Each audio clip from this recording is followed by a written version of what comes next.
Guys, today I'm going to change my anode rod for my water heater on my trailer.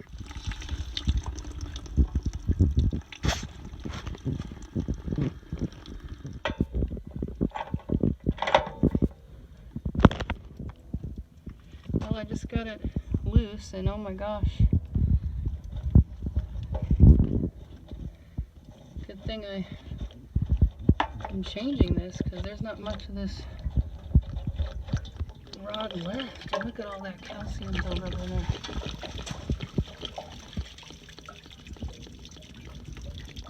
Look at that.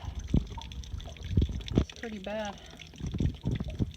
That's after a little over a year of use.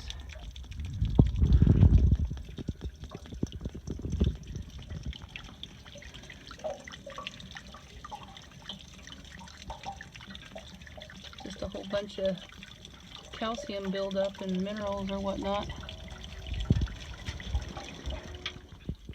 And look at the difference. This is the new rod. This is what it used to look like. And now this is what it looks like after a little over a year.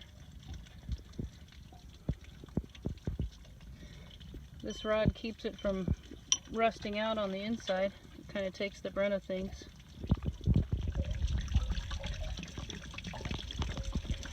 So I got a tool that you put onto the hose, and we're going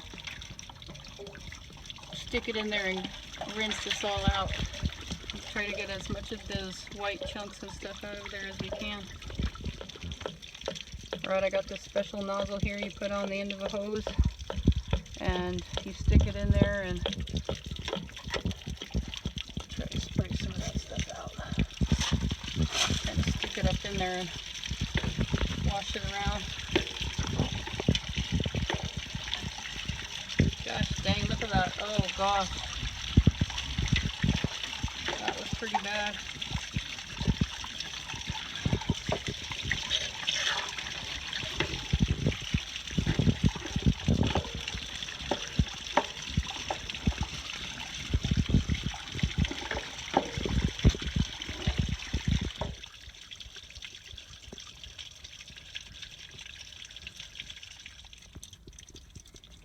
You can see all those little chunks right there coming out of this water heater.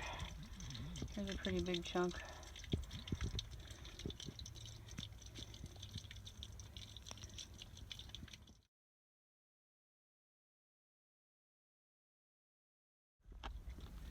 Yeah, looking at this rod, I think I'm going to do it every 6 months. They say every year, but I think I'm going to go with the 6 months.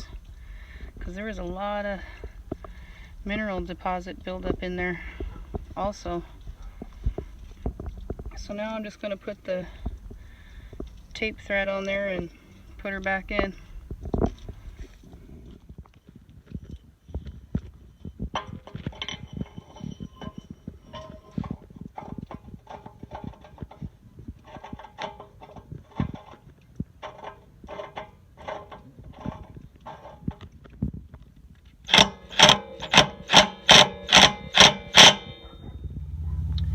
Alright, so I'm going to switch the water heater switch back on. Whoa, when you do that, it gives you a little buzz. You got to be careful. Wow.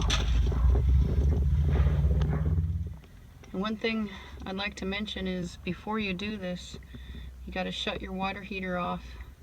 Make sure your water pumps off and all that, at least for a good 5 hours or so.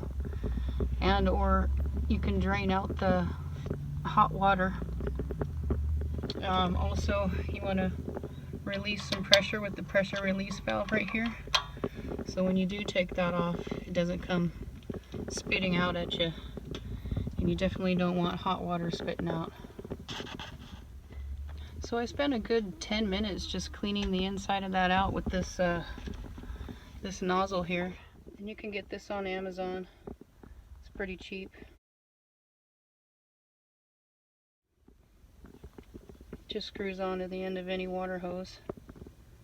Has its own shutoff valve. And the socket size is 1 1/16. It's kind of a standard one for RVs.